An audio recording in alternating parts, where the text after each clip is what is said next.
દુનિયાની અંદર બાપ બે જ વાર રડે. આ દુનિયાની અંદર બાપની આંખમાંથી બે જ વાર આંસુડા આવે.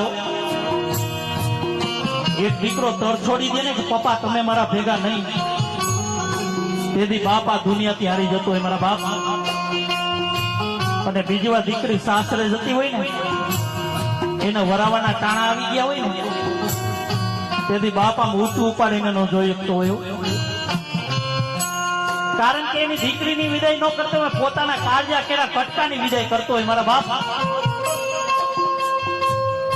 દીકરી બબે હાથના થાપા મારે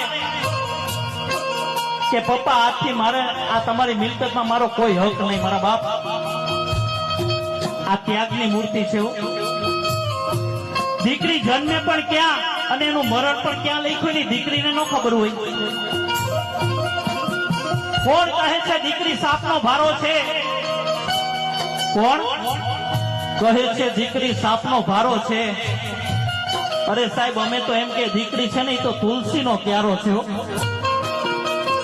દીકરી જે ઘરમાં રમતી છે ને અમારા ઠાકોરજીને રમવા આવવાનું મન થાય. એ બિચારી હજી વિદાયના ટાણા નો થયા હોય તેના બાપ ઉપર એનો હક ઉભો થઈ ઉઠી જતો હોય. એના બાપને મળવું હોય તો સામે વાળાને પૂછતી હું મારા પપ્પાને મળવા જાઉં. સામે વાળાને પૂછે કે મારા બાપને મળવું છે હું જાઉં, ત્યારે સામેથી તરત જ અવાજ આવે. માતાઓ શું આવે? ઓ